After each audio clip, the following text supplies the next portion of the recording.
But the spread lines that you need to know actually include Rhode Island and St. Bonaventure. An early start, Joe, 5 p.m. dinner time here. It's a minus 2.5-point favorite for St. Bonaventure and a total of 144.5. Looking at some of the statistics here for St. Bonaventure, the worst defense in conference play. We'll see how that lines up tonight. But we got a 5 o'clock start. SBU Rhode Island, slight favorite to St. Bonnie's. Yeah, well, I mean, it's been a rough season for the Bonnies, Donnie. I mean, 3-11 in the Atlantic 10, and really at this point in the season, you're just trying to improve seeding for the upcoming conference tournament, right? I mean, Rhode Island now 6-8 in the Atlantic 10. They did have a huge win last week, Donnie, against St. Louis, and that was on the 17th. But of course, right after that win, they threw up all over themselves against LaSalle. So now they're trying to bounce back here. But the Bonnies, I mean, 3-game losing streak right now. It's just not a good situation here. Either way, we're looking at maybe an 11 seed, 13, 14 seed, somewhere along those lines. So it's a bigger game, I think, for Rhode Island to get it going, rolling in here, because I think the Bonnies very much going to be a one-and-done come tournament time. Big West action, Joe. We're going to head out to Santa Barbara, California, the Thunderdome. Yes, that is a real place here. Riverside versus Santa Barbara here. Double-digit favorite for Santa Barbara at home, minus 10.5, Joe, and a total of 143.5. In the Big West, the number one most efficient offense, it is UCSB, which also has the best effective field goal percentage in conference play, which translates to the best three-point shooting team in conference play. It's a double-digit favorite at just about every outlet, Joe. What's that spread line for Riverside and Santa Barbara tonight?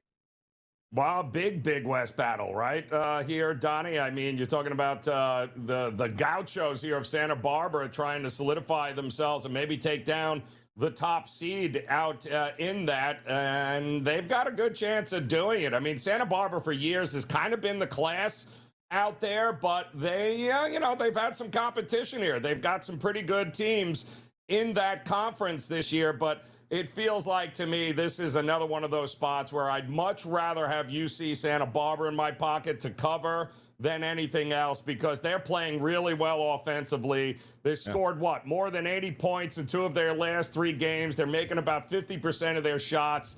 They're zoned in. It's Santa Barbara a pass for me in this one.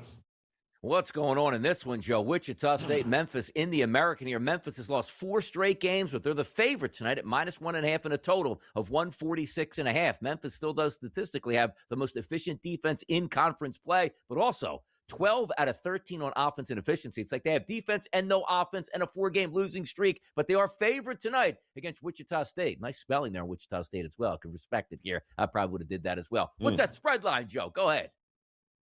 Yeah, well, I mean, we saw Wichita State, I believe, win the first meeting 74-59, and they did it as a 3.5-point favorite at home there. So now they got to go on the road, but Memphis is just going through it. How they're 7-7 in conference play is beyond me. I mean, they were expecting better things here, but we could be looking at the end of Penny Hardaway's reign there over in Memphis. This is all going to be about who can make the shots, right? The Shockers are playing better now, and they're looking to kind of move up into that number 2 spot right now, the number 2 seeding come conference tournament time here. They have the talent to be able to beat Memphis. We know Memphis has the talent, but to this point, they have not been able to put it together. Dysfunction in the locker room. I think Wichita State gets it done. I'll take the point and a half in this one here, Donnie. By the way, 13 teams in conference, Joe. 13th at turning the basketball over. It's Memphis's offense here. If you're not even getting shots up, how are you supposed to win games? And if they lose tonight, that'll be a 5-game losing streak for Memphis here. Oh, it's the NCAA. We always say, boy, they need to get some teeth back into the system here. They better be able to hold up. Because back in the day, it was like, okay, we'll send a couple guys to your school, and you better admit you did wrong, and maybe we'll give you a bowl game suspension. And back in the day, Joe, remember, hey, your team can't be on TV for 2 years, or SMU got the actual death penalty. We don't see that anymore because money drives everything, and they don't want to hurt the institution. But now the NCAA, from the Athletic here, is proposing major penalties, including head coach suspensions, to deter teams from circumventing the transfer portal for schools that add non-portal players this spring and beyond. I have no idea how they enforce it. And if we've learned anything, that you can just take it to 16 different judges and get injunctions, still have those players play. And then when those players are no longer eligible anymore, you just drop the injunction and you send them on their way to the pros. I don't buy anything the NCAA is trying to sell me right now, Joe.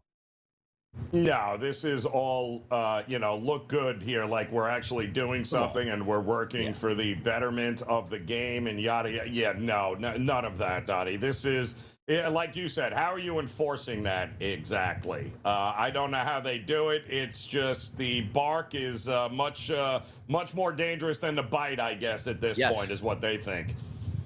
That's Family Man from Hall & Oates right there. Leave me alone. I'm a family man. My bark is much worse than my bite. Look, we got to bring the people into some of this 80s culture, Joe, that we know so far. But how about this? The Lakers welcoming Tony Bennett as NBA draft advisor here. I have no idea what that's going to mean, but you know what I think about this? Hey, Tony, I know you're not in the NBA. You got plenty of money from college. You retired. You were successful here. JJ Redick might not be working out. Why don't we bring you in as a draft advisor? You see if you like the NBA game, and maybe you find yourself on the sideline. Tony Bennett, didn't he do Maneater? No, I'm kidding. But Tony Bennett, he was just at that Virginia game, too, against, was it Miami the other night?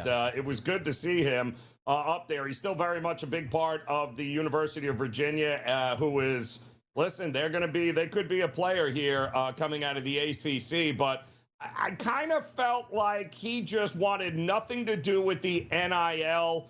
Donnie, he was another one of these, the old guard where it was like, it seemed like 2 weeks before the season, right? He's like, all right, I'm stepping down. I'm going to be with the family. But, guys like him, I was like, well, if it's not college, could it be the pros he's gunning for? And I think this move, Donnie, I think you're absolutely right. I think this is just a precursor to possibly him being an NBA head coach here in the very near future.